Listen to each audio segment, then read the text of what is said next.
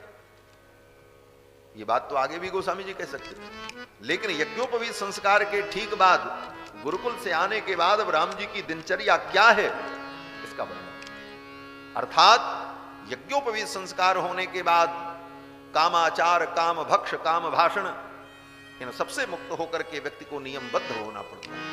जब तक यज्ञोपवीत संस्कार न हो तब तक बच्चा कुछ भी खा ले कोई दोष नहीं, वो कुछ भी बोले कोई दोष नहीं, वो कहीं भी जाए कोई दोष नहीं।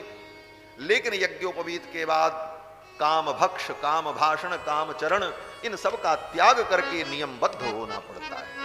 इसलिए भगवान उन समस्त नियमों का पालन करते हैं।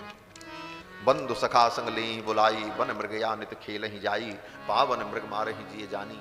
अपने क्षत्रिय धर्म का पालन करते हुए भगवान मृगया करते, शिकार करते। शिकार करना, मृगया करना, यह क्षत्रियों का धर्म है।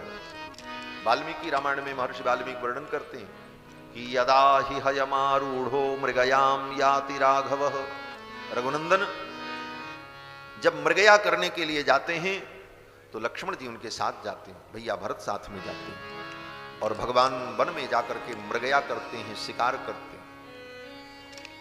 शिकार करना ये क्षत्रियों का धर्म है। लोग कहते हैं महाराज भगवान जीव हत्या करते थे, ये धर्म कैसे हो सकता है? बोले धर्म क्या है पहले ये समझो। किसी को मारना भी धर्म है और किसी को बचाना भी धर्म है। केवल किसी को बचाना ही धर्म है और किसी को मारना अधर्म है, ये अगर समझे रहोगे तो धर्म को नहीं समझ पाओगे। कहीं पर किसी को मारना भी धर्म होता है और कहीं पर किसी को बचाना धर्म होता है। कहीं पर असत्य धर्म होता है और कहीं पर वही असत्य अधर्म होता है। जो वस्तु कहीं पर धर्म होती है वही दूसरी जगह पर अधर्म हो जाती है। काल, देश, परिस्थिति, पात्र के भेद से धर्म अधर्म बन जाता है और अधर्म धर्म हो जाता है। अब जैसे भिक्षा मांगना, भिक्षा मांगना धर्म है, लेकिन पात्र के भेद से धर्म बन जाएगा और पात्र के भेद से अधर्म बन जाएगा। ब्राह्मण भिक्षा मांगे तो धर्म, और क्षत्रिय और राजा भिक्षा मांगे तो अधर्म। धर्म वही, क्रिया वही है, लेकिन पात्र के भेद होते ही ब्राह्मण के लिए वो धर्म बन गई और क्षत्रिय के लिए अधर्म।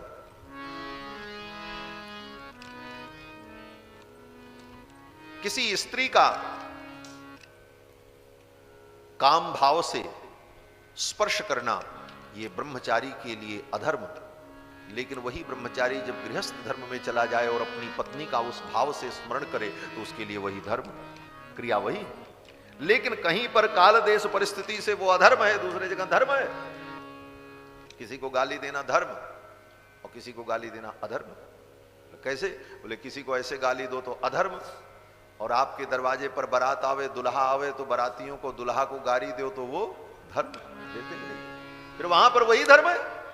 तो काल देश परिस्थिति के अनुसार धर्म अधर्म का निर्णय होता है। तो भगवान क्षत्रिय हैं, मृगया करना उनका धर्म है, और मृगया के अंतर्गत उन जीवों की हिंसा भी धर्म है, उसमें कोई आपत्ति नहीं, और उसे धर्म स्वीकार किया गया। भगवान मृगया करते हैं, अपने नित्य कर्म को करते हैं, वेद पुराण सुनहि मन लाई, मन लगा करके वेद पुराण को सुनते हैं और अपने भाइयों को समझाते हैं। प्रातः काल उठ के रघुनाथा माता पिता गुरु नाम ही माता, प्रातः काल उठ करके माता पिता को प्रणाम करते हैं, माता पिता की अनुमति से सारे कार्य करते हैं। इस प्रकार रघुनंदन के चरित्र को देखकर, उनके भाइयों के चरित्र को देखकर दशरथ जी महाराज बहुत हर्षित होते, प्रसन्न होते। एक दिन दशरथ जी को बड़ी चिंता हो। क्या चिंता हो गई? बोले दशरथ जी को चिंता ये हो गई कि मेरे बालक इतने बड़े हो गए, योग्य हो गए, अब इनका विवाह हो जाना चाहिए। चारों बेटों के विवाह की चिंता दशरथ जी को। महर्षि वाल्मीकि लिखते हैं कि चिंतयामास धर्मात्मा तेषां दार क्रियां प्रति। चारों भाइयों के विवाह के लिए दशरथ जी को चिंता हो गई। सोचने वाली बात है कि बेटे के विवाह की चिंता बाप को हो, बेटी के विवाह की चिंता हो तो ये तो बात समझ में आती, बोले बेटी है, बेटी का विवाह कहां होगा, कैसे होगा, अच्छा वर घर मिले। लेकिन बेटे के विवाह की उतनी चिंता नहीं होती। बेटा का तो हो ही जाएगा विवाह, जिसको गर्ज होगी वो आएगा बेटे का ब्याह करने, वो भी ऐसे बेटे सर्वगुण संपन्न चक्रवर्ती सम्राट के पुत्र। इनको क्या चिंता है? हजारों लोग लाइन लगा के खड़े होंगे, महाराज मेरी कन्या का पाणी ग्रहण कर लो। लेकिन दशरथ जी महाराज को अपने पुत्र के विवाह की चिंता हो गई। महाराज चिंतयामास धर्मात्मा तेषां दार क्रियां प्रति। और चिंता का कारण था, चिंता का कारण यह था कि दशरथ जी सोचने लगे विवाह करने के लिए तो हजारों लोग आ जाएंगे,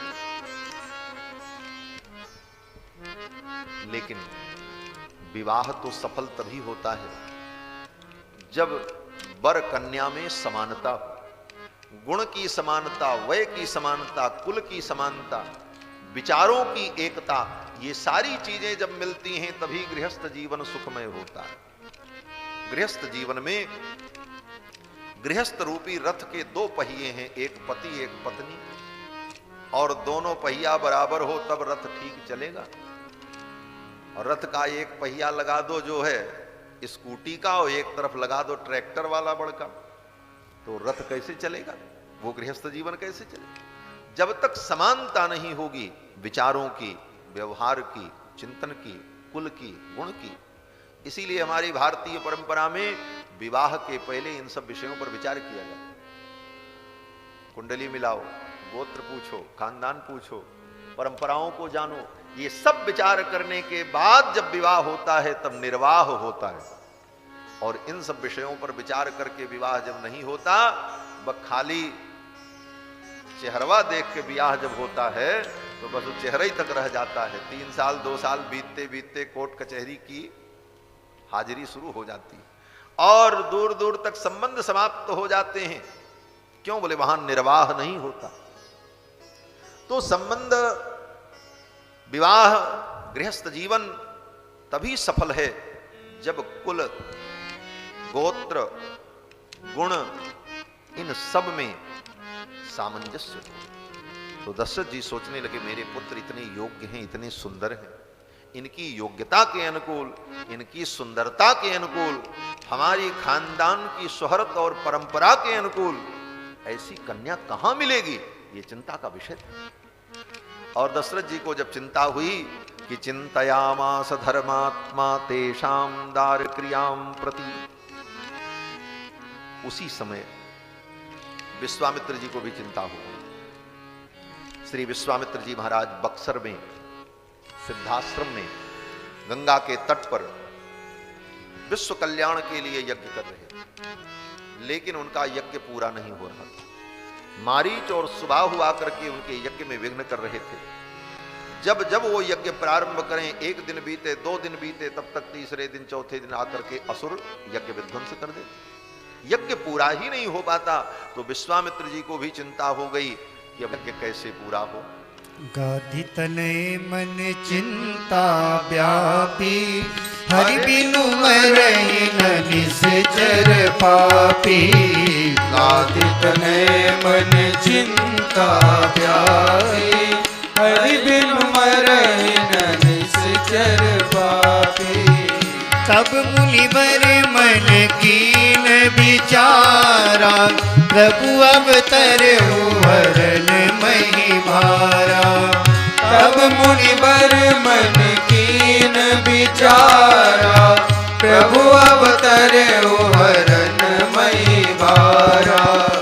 एहू मिस देखो पद जाई, कर बिनती आनो दो भाई।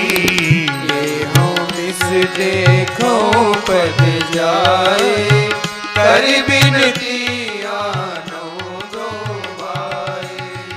ज्ञान विराग सकल गुण ऐना, सो प्रभु में देखब भरी नैना। ज्ञान विराग सकल गुण ऐना, सो प्रभु में देखब भरी नैना। गाधि तनय मन चिंता व्यापी, हरि बिनु मरहि न निश्चर पापी। गाधि तनय मन चिंता व्यापी, हरि बिनु मरहि न निश्चर पापी। हरि बिनु मरहि न निश्चर पापी। हरि बिनु मरहि न निश्चर पापी। विश्वामित्र जी का यज्ञ पूरा नहीं हो रहा था, उनको भी चिंता हो गई और उन्होंने विचार किया कि पृथ्वी के भार का हरण करने के लिए भगवान का अवतार हो चुका है अयोध्या में, और भगवान गुरुकुल में जाकर समस्त विद्या को प्राप्त करके सर्वथा योग्य हो चुके हैं। अब मैं अयोध्या चल करके उन्हें आदर पूर्वक लेकर के आऊं और उनके द्वारा असुरों का संहार हो और यज्ञ की पूर्ति हो, ये विचार करके विश्वामित्र जी महाराज अयोध्या के लिए चल पड़े। विश्वामित्र जी महाराज सोचते, एहू मस देखूं पद जाई, इस बहाने भी जाकर के मैं रघुनंदन के चरणारविंद का दर्शन कर लूं। कितने लोग आए और दर्शन करके चले गए। राम जी का अवतार हुआ, 12 वर्ष के हो गए राम जी। स्वर्ग से देवता लोग आए और दर्शन करके चले गए। नारदादि सनकादि मुनीसा दर्शन लागी कौशलाधीशा, सब आ रहे हैं, दर्शन कर रहे हैं, जा रहे हैं। लेकिन इसी पृथ्वी पर अयोध्या से मात्र 50 योजन की 60 योजन की दूरी पर विश्वामित्र जी का आश्रम, गंगा के तट पर सिद्धाश्रम। लेकिन अभी तक विश्वामित्र जी ने भगवान का दर्शन नहीं किया। इसीलिए विश्वामित्र जी को चिंता हो गई कि चलो इस बहाने भी मैं भगवान का दर्शन कर लूं, अभी तक मैं दर्शन नहीं कर पाया। एहू मिस देखूं पद जाई, और करी विनती आनो दो भाई। यह सोचकर विश्वामित्र जी चल पड़े और अयोध्या पहुंच गए। बहुविधि करत मनोरथ, जात लाग नहीं बार, करी मज्जन सरयू जल गयो भूप दरबार। आए, सरयू में स्नान किया और दशरथ जी के दरबार में पहुंच गए। अब ये कहने में तो हमें इतना समय लगा, लेकिन वाल्मीकि रामायण में वर्णन है कि जिस श्लोक की प्रथम पंक्ति में दशरथ जी की चिंता का वर्णन है कि चिंतयामास धर्मात्मा सोपाध्याय सबांधव, अपने पुरोहित और मंत्रियों के साथ दशरथ जी महाराज अपनी चिंता का वर्णन कर रहे थे कि मुझे चिंता है मेरे बेटों का ब्याह कैसे होगा, कब होगा। और ये चिंता दशरथ जी व्यक्त कर रहे थे, उसी समय विश्वामित्र जी महाराज पहुंचे। जिस श्लोक में दशरथ जी की चिंता का वर्णन है, उसी श्लोक की अगली पंक्ति में क्या वर्णन है? बोले अभ्यागच्छन् महातेजा विश्वामित्रो महामुनि। उसी समय महामुनि विश्वामित्र जी महाराज आ गए चिंता को दूर करने के लिए। दशरथ जी ने जब सुना कि विश्वामित्र जी आए हैं, तो दशरथ जी महाराज अपने मंत्रियों को, ब्राह्मणों को लेकर उनके स्वागत के लिए चल पड़े। मुनि आगमन सुना जब राजा, मुनि आगमन सुना जब राजा, मिलन गयौले विप्र समाजा, मिलन गयौले विप्र समाजा, करि दंडवत मुनि सन्मानी, करि दंडवत मुनि सन्मानी, निज आसन बैठारनियानी,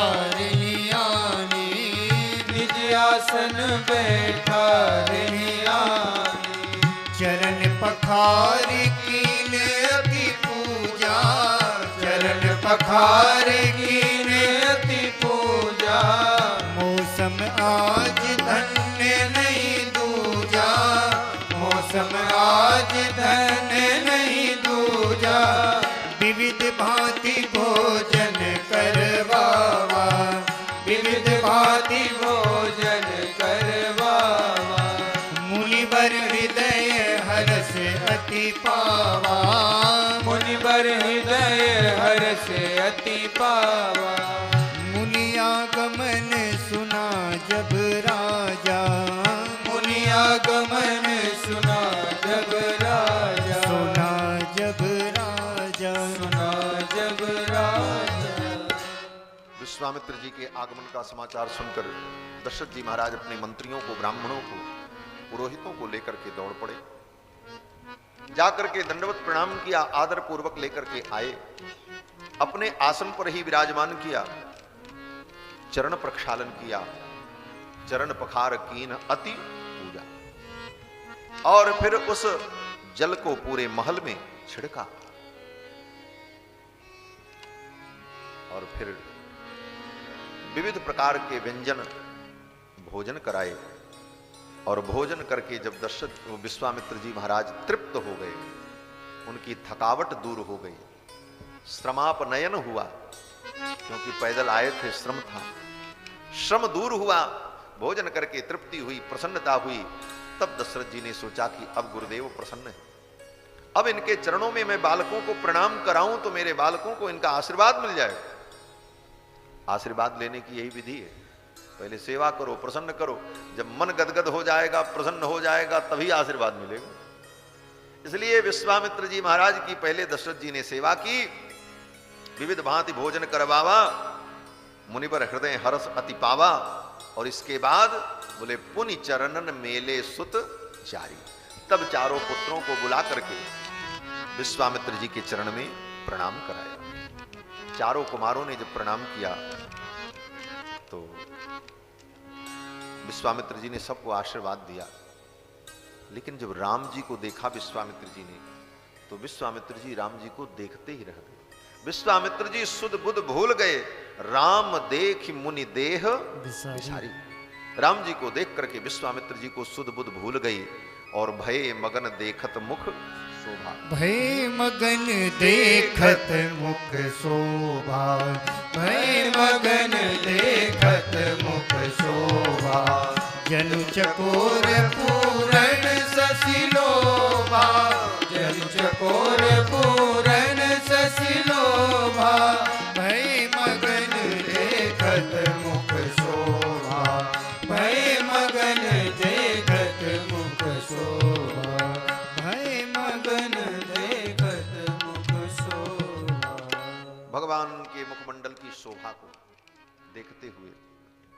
विश्वामित्र जी मगन हो गए।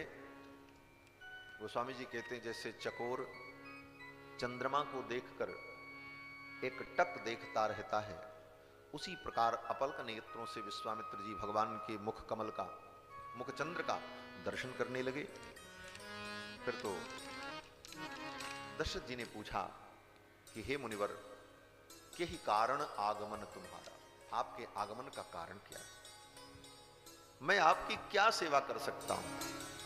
कहूं सो करत न लावऊं, आप आज्ञा करो, आपकी आज्ञा का मैं पालन करूंगा, मैं आपकी सेवा करूंगा।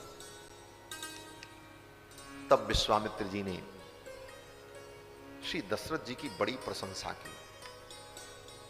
प्रशंसा का वर्णन तो यहां रामचरितमानस में नहीं है,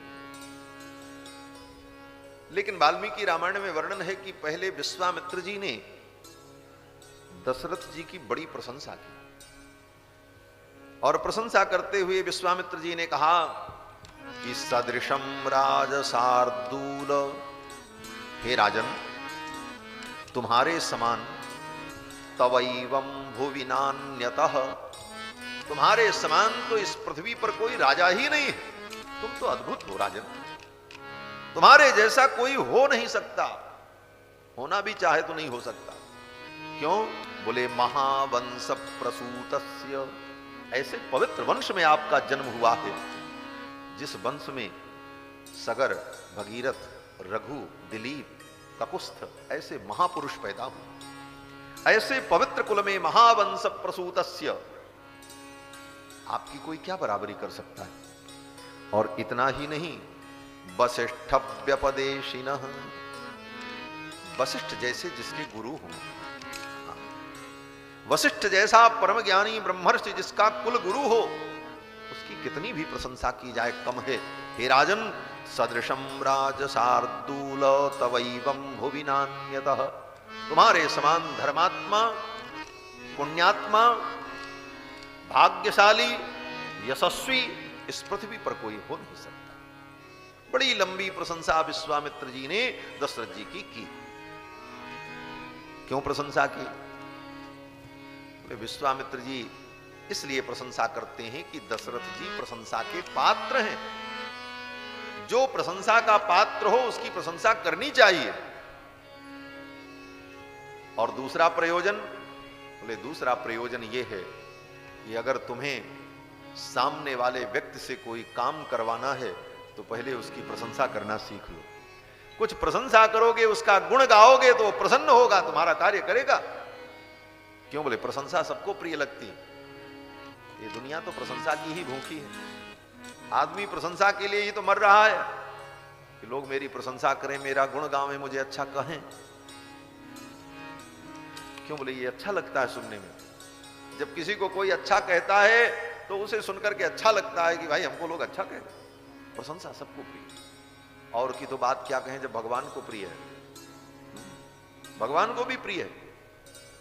सवेरे से शाम तक हम लोग क्या करते हैं? बोले भगवान की प्रशंसा ही तो करते हैं, और यही भगवान को अच्छा लगता है। भगवान कहते मेरा गुण गाओ, मैं प्रसन्न हो जाऊंगा। मम गुण गावत पुलक शरीरा, मेरा गुण गाते हुए शरीर पुलकित हो जाए। गदगद गिराव नयन बह नीरा। तो ये भगवान का गुण गाना क्या है? बोले भगवान की प्रशंसा ही तो है। स्तुति हम करते हैं तो स्तुति का मतलब प्रशंसा। तो भगवान को स्तुति प्रिय है, भगवान का गुणगान करो, भगवान को प्रिय है, ये सब भगवान को प्रिय है। तो जब भगवान को प्रशंसा प्रिय है तो संसार के प्राणियों को अगर प्रिय लगती है तो कोई आश्चर्य की बात नहीं है। विश्वामित्र जी ने बड़ी लंबी चौड़ी प्रशंसा की दशरथ जी की, और दशरथ जी बड़े प्रसन्न हुए, गदगद हो गए। दशरथ जी ने कहा महाराज आज्ञा करें, मैं आपकी क्या सेवा करूं? कि ही कारण आगमन तुम्हारा, करो सो करत न लावो बारा। तब विश्वामित्र जी ने कहा असुर समूह सतावें मोहि, असुर मुझे सताते हैं, मैं उन्हें शाप नहीं दे सकता, उन्हें मार नहीं सकता, मेरा यज्ञ पूर्ण नहीं होता, आप कृपा करो। अनुज समेत देहु रघुनाथा, निश्चर बधमय होब सनाथ। अनुज के सहित, लक्ष्मण के सहित रघुनाथ जी को आप मुझे दे दो, इनके द्वारा असुरों का संहार होगा, मेरा यज्ञ पूर्ण होगा, मैं सनाथ हो जाऊंगा। और मैं तो सनाथ हो जाऊंगा, लेकिन आपको भी इसमें लाभ मिलेगा। आपका लाभ क्या होगा? विश्वामित्र जी कहते हैं देहु भूप मन हर्षित, तजहु मोह अज्ञान धर्म सुजस प्रभु तुम कह। आपको धर्म होगा, आपको सुयस होगा, संसार में आपकी यश कीर्ति बढ़ेगी, और इनका अति कल्याण, और आपके ये जो बालक हैं इनका कल्याण हो जाएगा। भाई सामने वाले व्यक्ति का भी तो कुछ लाभ दिखना चाहिए, तभी काम होता है। तो विश्वामित्र जी ने यह भी कहा कि आपका सुयश होगा, आपकी कीर्ति बढ़ेगी, और आपके पुत्रों का कल्याण हो जाएगा। इनका अति कल्याण, इनका अति कल्याण होगा। कल्याण का मतलब, कल्याण का मतलब विवाह, विवाह को कल्याण कहते हैं। दक्षिण भारत में आप जाओ, दक्षिण में विवाह को कल्याण ही कहा जाता है। राम जी का विवाह होगा तो वहां राम विवाह नहीं कहते, बोले श्री राम कल्याण महोत्सव, रुक्मिणी कल्याण महोत्सव। तो विवाह को कल्याण दक्षिण में आज भी कहा जाता है। विश्वामित्र जी कहते हैं इनका अति कल्याण, इनको आप मेरे साथ विदा कर दो। आपको विवाह की चिंता थी ना, इनका हम विवाह करा दें। लेकिन विश्वामित्र जी की इस रहस्यमयी भाषा को दशरथ जी नहीं समझ पाए। जबकि विश्वामित्र जी ने सब कुछ स्पष्ट कर दिया। विश्वामित्र जी ने कहा राजन, देहु भूप मन हर्षित तजौ मोह अज्ञान। हर्षित होकर, प्रसन्न होकर के आप दीजिए। कहने का मतलब विश्वामित्र जी चाहें तो धमकी दे करके राम जी को ले जा सकते हैं। कैसे? तो विश्वामित्र जी कहेंगे राजन अपने पुत्र राम को मुझे दे दो, अगर नहीं दोगे तो मैं तुम्हें शाप दे दूंगा, तुम्हारा सब कुछ नष्ट करूंगा। ऐसा भी कह सकते थे। क्या विश्वामित्र जी कोई कमजोर है? लेकिन नहीं, विश्वामित्र जी कहते हैं हर्षित, हर्षित होकर के आप, प्रसन्न होकर के दे, मैं जबरदस्ती नहीं ले जाऊंगा। देहु भूप मन हर्षित तजहु मोह, इनके प्रति अगर आपका मोह है तो मोह का आप त्याग करो, और अज्ञान का त्याग करो। तजहु मोह अज्ञान, क्या मोह है? माने विश्वामित्र जी कहना चाहते राजन तुम्हारा मोह यही है कि ये तुम इनको अपना केवल बेटा ही समझते हो। ये तुम्हारे बेटा मात्र नहीं है महाराज, ये सबके बाप हैं। ये मोह छोड़ो। अज्ञान क्या है? बोले आपको लगता है कि ये बालक हैं, ये कुछ नहीं कर सकते, इनको संरक्षण की आवश्यकता है। लेकिन हे राजन ये सारी दुनिया के संरक्षक हैं, इनको किसी की रक्षा की आवश्यकता नहीं। ये अज्ञान आप त्याग। और ये कौन है आप नहीं जानते हो। विश्वामित्र जी कहते हैं कि राजन ये आपके पुत्र जो राम हैं, ये क्या हैं इनको मैं जानता हूं। विश्वामित्र जी कहते हैं कि अहम वेद्मि महात्मानम, मैं जानता हूं ये महात्मा राम कौन है। अहम वेद्मि महात्मानम रामम सत्य पराक्रमम। आप भी इनको नहीं जानते। दशरथ जी को अच्छा नहीं लगा। दशरथ जी ने मन में सोचा बेटा मेरे हैं, हमने इनको जन्म दिया, हमने पाला पोसा, और हम नहीं जानते, और ये बाबा जी आ गए और बाबा जी कहते हैं हम जानते हैं। अहम वेद्मि महात्मानम रामम सत्य पराक्रमम। तो विश्वामित्र जी ने कहा राजन भले तुम्हारे यहां ये जन्म लेते हैं, तुमने इन्हें पाला है, पोसा है, लेकिन ये क्या हैं इनको ठीक ठीक जानना सबके बस की बात नहीं। इनको तो मैं जानता हूं, हां और भी लोग हैं इनको जानने वाले, आपके दरबार में भी हैं, लेकिन वो गिने चुने लोग हैं। कौन कौन लोग हैं? तो विश्वामित्र जी ने कहा कि अहम वेद्मि महात्मानम रामम सत्य पराक्रमम वसिष्ठोपि महातेजा।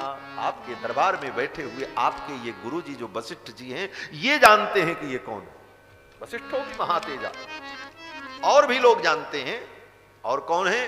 बोले ये चेमे तपसि स्थिताः, ये बड़े बड़े तपस्वी कात्यायन, याज्ञवल्क्य, भारद्वाज, वामदेव, जाबाली, ये जो महर्षि आपके दरबार में बैठे हैं, ये लोग जानते हैं ये कौन है, आप नहीं जानते हो। दशरथ जी ने कहा है ऐसा? विश्वामित्र जी ने कहा हाँ राजन, अहम वेद्मि महात्मानम रामम सत्य पराक्रमम वसिष्ठोपि महातेजा ये चेमे तपस्थिताः। इसलिए राजन आप मोह और अज्ञान का त्याग करो, इन्हें दे दो। मैं इन्हें लेकर के जाऊंगा, इनके द्वारा मेरे यज्ञ की रक्षा हो। लेकिन दशरथ जी महाराज का तो हृदय मानो विदीर्ण होने लगा कि ये मेरे प्राणधन को, मेरे पुत्र को ले जाने आए हैं। सुनि राजा अति अप्रिय बानी, हृदय कंप मुख द्वित कुमलानी। हृदय कंपित हो गया, मुख कुमला गया और दशरथ जी महाराज ने सीधे मना कर दिया, महाराज चौथे पन पायों सुविचारी, चौथी अवस्था में 4 बेटे मिले और अभी इस पुत्र सुख का मैं अनुभव नहीं कर सका और आप मांगने चले आए। कितनी तपस्या के बाद मैंने इनको पाया है, कितने पापड़ बेलने पड़े हैं तब ये मुझे मिले हैं, ये आपको पता नहीं। कृच्छेणोत्पादितश्चायम 60 वर्ष सहस्राणी जातस्य मम कौशिक। हे कुशिक नंदन, 60,000 वर्ष की प्रतीक्षा के बाद तो मैं इन्हें पाया हूं और आप मांगने चले आए। मैं अपना प्राण दे दूंगा, अपना सब कुछ लुटा दूंगा, लेकिन मैं अपने राम को नहीं दे सकता। राम दे तो नहीं बनत गोसाई, मैं अपने राम को नहीं दे सकता। न रामम ने तुम अर्हसी, आप मेरे राम को नहीं ले जा सकते। टका सा जवाब दे दिया दशरथ जी। विश्वामित्र जी तो देखते ही रहे। आज सृष्टि की ये पहली घटना है कि विश्वामित्र जैसे महर्षि को कोई व्यक्ति ऐसा टका सा जवाब दे दे और खड़ा रहे। असंभव, अब तक तो क्या से क्या हो जाता। ब्रह्मादिक देवता भी, इंद्र देवता भी विश्वामित्र जी को टका सा जवाब देने की हिम्मत नहीं रखते। वो विश्वामित्र जी गरम दल के नेता है महाराज। ये ऋषियों में भी 2 दल है, गरम दल और नरम दल। गरम दल वाले में कौन कौन है? बोले विश्वामित्र हैं, दुर्वासा हैं, भृगु हैं, ये सब गरम दल है। ये क्षमा नहीं करते किसी को महाराज। अपराध किया तो इसको दंड देंगे। वशिष्ठ जी तो बड़े दयालु हैं, वशिष्ठ जी कृपालु हैं, लेकिन विश्वामित्र जी महाराज बड़े उग्र हैं महाराज। लेकिन दशरथ जी ने टका सा जवाब दे दिया और विश्वामित्र जी मुस्कुराते रहे। विश्वामित्र जी नाराज नहीं हुए। विश्वामित्र जी मन ही मन प्रसन्न हो रहे थे दशरथ जी की वाणी को सुनकर के। और फिर जब दशरथ जी ने मना कर दिया कि मैं अपने राम को नहीं दूंगा, तो वशिष्ठ जी ने देखा, विश्वामित्र जी ने वशिष्ठ की ओर देखा और विश्वामित्र जी ने इशारे इशारे में वशिष्ठ जी से बहुत कुछ कह दिया। विश्वामित्र जी ने कहा, हे ब्रह्मपुत्र, मैं आपकी बराबरी करने के लिए, आपके समकक्ष बनने के लिए मैंने क्या नहीं किया। आपकी गऊ को पाने के लिए, नंदिनी को पाने के लिए मैंने आपसे युद्ध किया, आपके पुत्रों को मार डाला, तपस्या करके मैंने ब्राह्मणत्व को प्राप्त किया, प्रतिस्पर्धा में मैंने त्रिशंकु को स्वर्ग पहुंचाने के लिए अपने हजारों वर्ष की तपस्या दांव पर लगा दी। सब कुछ करने के बाद मैं ब्रह्मर्षि तो बन गया, लेकिन हे वशिष्ठ, हे ब्रह्मपुत्र, अब भी मैं आपके बराबर नहीं हो सका। अब क्या कमी रह गई? विश्वामित्र जी मानो कहते हैं, हे मुनिवर, ब्रह्मर्षि तो मैं बन गया, लेकिन आप तो ब्रह्मर्षि होकर के ब्रह्म के गुरु बन गए। आप तो ब्रह्म के गुरु, परब्रह्म परमात्मा आपके शिष्य बन गए। इससे बड़ा दुनिया में और कौन पद हो सकता? सबसे बड़ा पद भगवान का पद, परमात्मा से बड़ा दुनिया में कोई पद नहीं। और जो परमात्मा का भी गुरु बन जाए, तो उससे बड़ा पद दुनिया में कोई हो सकता है? विश्वामित्र जी कहते हैं, आप तो ब्रह्म के भी गुरु बन गए, अब ये पद मुझे भी दिला दो, मैं भी इनको अपना शिष्य बना लूं, मैं भी इनका गुरु बन जाऊं और अपने जीवन का सब कुछ इन्हें अर्पित कर दूं और मेरा जीवन पूर्ण हो जाए। इस भाव से जब विश्वामित्र जी ने वशिष्ठ जी की ओर देखा, तो वशिष्ठ जी समझ गए और वशिष्ठ जी ने दशरथ जी को बुलाया और कहा, राजन, न धर्मम हातुमर्हसि। हे राजन, तुम अपने धर्म को मत छोड़ो। दशरथ जी ने कहा, मैं अपने राम को दे दूं? बोले, हां, तुमने वचन दिया, तुमने कहा है कि आप जो करेंगे, जो कहेंगे, मैं आपकी आज्ञा का पालन करूंगा। कि ही कारण आगमन तुम्हारा, किस कारण आप आए, आप आज्ञा करो, मैं आपकी आज्ञा का पालन करूंगा। ये वचन आपने दिया। और ब्राह्मण को वचन देकर के उस वचन से मुकर जाना ये क्षत्रियों का धर्म नहीं है। वशिष्ठ जी कहते कि ये आपका धर्म नहीं है। न रामम न धर्मम हातुमर्हसि, तुम अपने धर्म को मत छोड़ो। दशरथ जी ने कहा अगर मैं अपने पुत्र राम को दे दूंगा तो मेरा तो प्राण चला जाएगा, राम चले जाएंगे तो मेरा प्राण चला जाएगा। वशिष्ठ जी कहते हैं कि अगर राम को तुमने नहीं जाने दिया तो तुम्हारा धर्म चला जाएगा। अब निर्णय तुम्हें करना है कि तुम धर्म को रखना चाहते हो कि राम को रखना चाहते हो। बोले राम को देने में प्राण चले जाएंगे और राम को रखने के लिए धर्म को त्यागना पड़ेगा। बोले अब निर्णय तुम करो, प्राण प्रिय है कि धर्म प्रिय है, प्राण प्रिय है कि धर्म प्रिय है। दशरथ जी महाराज विचार करने लगे। गुरुदेव वशिष्ठ ने कहा राजन, अगर धर्म रहेगा तो प्राण भी रहेगा, धर्म रहेगा तो राम जी भी रहेंगे, और अगर धर्म चला गया तो न प्राण रहेगा, न राम रहेंगे, न कुछ रहेगा, क्योंकि धर्म सबका मूल है। धर्म ही सबका मूल है। धर्मात् सर्वम, सब कुछ धर्म से ही है, इसलिए धर्म को मत जाने दो। और फिर वशिष्ठ जी ने धीरे से समझाया। वशिष्ठ जी ने कहा राजन ये मत समझना कि ये विश्वामित्र जी असक्त हैं। ये विश्वामित्र जी चाहें तो उन असुरों का स्वयं संहार कर सकते हैं। तेषाम निग्रहणे सक्त स्वयं च कुशिकात्मजः। विश्वामित्र जी उन असुरों का संहार करने में स्वयं समर्थ हैं। तो दशरथ जी ने कहा फिर मेरे यहां मांगने क्यों आए मेरे बेटों को? तो वशिष्ठ जी कहते हैं कि तव पुत्र हितार्थाय, तुम्हारे पुत्रों का हित करने के लिए आए।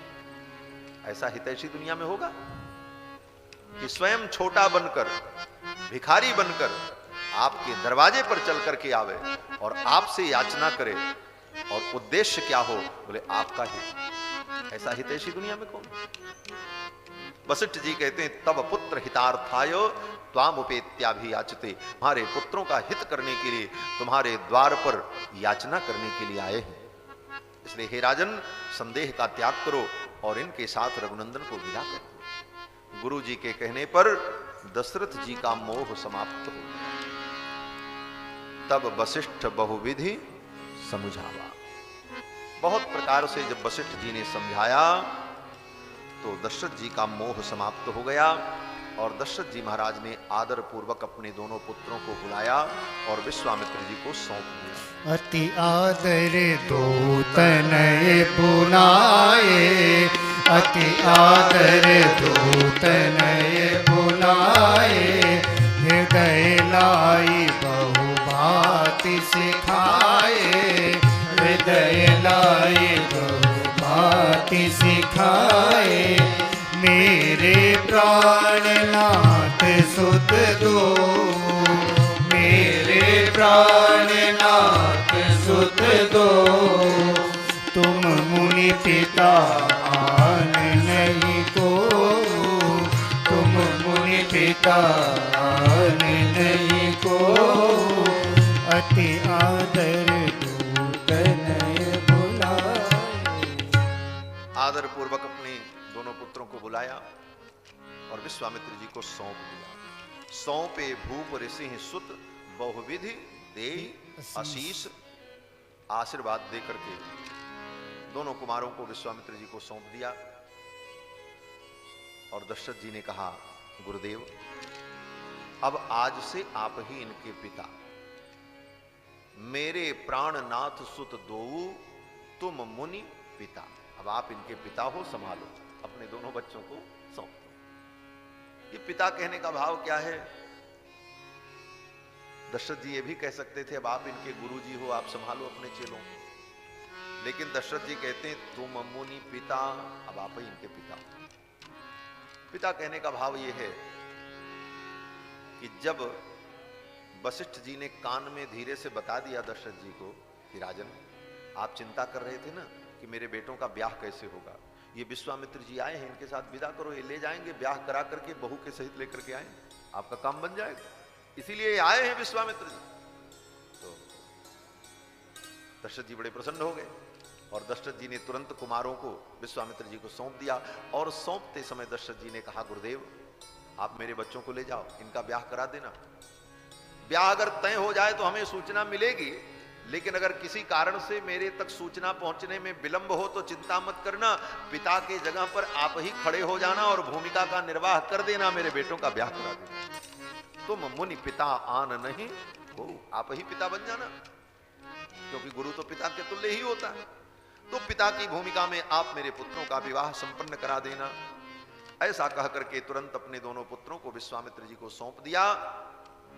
विश्वामित्र जी जब जान गए कि अब रघुनंदन और कुमार लक्ष्मण को लेकर के चलना है, तो विश्वामित्र जी ने कहा, बेटा जाओ, जाकर के अपनी माताओं को प्रणाम करो और प्रणाम करके आओ। दोनों भाई गए और जाकर के अपनी माताओं को प्रणाम किया। सोपे भूप ऋषि सुते बहुविधि देहि आशीष। सोपे भूप ऋषि सुते बहुविधि देहि आशीष। जननी भवन गए प्रभु चले नाई पद शीस। जननी भवन गए प्रभु चले नाई पद शीस। चले नाई पद शीस। चले नाई पद शीस।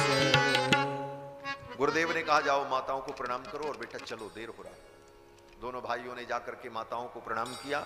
जननी भवन गए प्रभु, माताओं के भवन में प्रणाम करने गए भगवान। तो माताओं ने वहीं दूर से ही कहा, ठीक है बेटा, वहीं से प्रणाम कर लो, जाओ। दूर से ही माताओं ने कहा, जाओ जाओ बेटा जाओ, प्रणाम हो गया। जननी भवन गए प्रभु चले गए और फिर चले नाई पद शीस, दूर से ही प्रणाम कर लिया। क्यों? बोले माताओं को पता था। क्या पता था? बोले जब विश्वामित्र जी आएंगे और राम लक्ष्मण को ले जाएंगे तभी मेरे बेटों का ब्याह होगा। ये माताओं को पहले से कैसे पता था? बोले वो ज्योतिषी जी जो आए थे ना भोले बाबा, वो बता के गए थे, वही तो बताए थे कि जन्म प्रसंग कहो कौशिक मिस सीय स्वयंवर गायो। तो भगवान शंकर ने आकर के पहले ही माताओं को बता दिया था कि जब विश्वामित्र जी आएंगे, राम लक्ष्मण को ले जाएंगे, वहां जाने पर ऐसे ऐसे स्वयंवर होगा, राम जी के द्वारा धनुष टूटेगा, फिर वहीं चारों भाइयों का विवाह होगा। तो विश्वामित्र जी जब आ गए अयोध्या में और दशरथ जी के दरबार में उनका स्वागत सत्कार हो रहा था, और तब तक अंतःपुर में माताओं को पता चला कि विश्वामित्र जी आए हुए हैं, तो माताएं तो उसी समय से हर्षित हो गईं। बस अब लगन आ गई है और मेरे बेटों के विवाह की तैयारी चल रही है। इसीलिए कुमार जब गए प्रणाम करने के लिए तो माताओं ने तुरंत विदा कर दिया। जननी भवन गए प्रभु चले नाई पद शीश। अब भगवान को पाकर के विश्वामित्र जी बड़े प्रसन्न हुए। श्याम गौर सुंदर दो भाई, विश्वामित्र महानिधि पाई। विश्वामित्र जी को लगा मुझे महान निधि मिल गई, महान संपत्ति मिल गई। वास्तव में भगवान ही सबसे बड़े निधि हैं। निधि ही नहीं है, निधि के भी निधि हैं। इसीलिए वेदों ने कहा, निधि नाम त्वा निधिपतिम हवामहे। निधि नाम त्वा निधिपतिम, भगवान निधि के भी निधि हैं। इसीलिए श्याम गौर सुंदर दो भाई, विश्वामित्र महानिधि पाई। और विश्वामित्र जी भगवान को लेकर के चलने को तो तैयार हुए विश्वामित्र जी। विश्वामित्र जी ने कहा, राम अब चलो, देर करना ठीक नहीं। विश्वामित्र जी ने सोचा कि बड़े मुश्किल से तो राजा तैयार हुआ है, कहीं इसकी बुद्धि बदल गई तो बना बनाया काम बिगड़ जाएगा, इसलिए रघुनंदन को लेकर के यहां से निकल लो, चलो। लेकिन शाम हो गई थी, रात्रि की बेला हो गई थी, 7 बज गए थे। तो 7 बजे के बाद अंधेरे में निकलना ठीक नहीं था, इसलिए विश्वामित्र जी रुक गए। तो अब विश्वामित्र जी के रुकने दो, कल विश्वामित्र जी महाराज अयोध्या से चलेंगे। अब 7 बजने वाले हैं, तो विश्वामित्र जी महाराज रुक गए। विश्वामित्र जी ने सोचा इतनी दूर आए हैं तो एक दिन अयोध्या वास भी कर लें। तो एक दिन अयोध्या वास करने दो विश्वामित्र जी को, और कल रघुनंदन श्री राम को, कुमार लक्ष्मण को लेकर के विश्वामित्र जी महाराज चलेंगे। विश्वामित्र जी के यज्ञ की रक्षा भगवान के द्वारा होगी, और जनकपुर में भगवान के द्वारा धनुर्भंग होगा, और जनकपुर में बड़े धूमधाम से भगवान का विवाह संपन्न होगा। विश्वामित्र जी के यज्ञ को पूर्ण करके, जनक जी के यज्ञ को पूर्ण करने के लिए भगवान मिथिला पधारेंगे। ये सारी कथाएं कल के सत्र में हम सभी लोग अनुभव करेंगे। आज के सत्र का यहीं पर विराम करते हैं।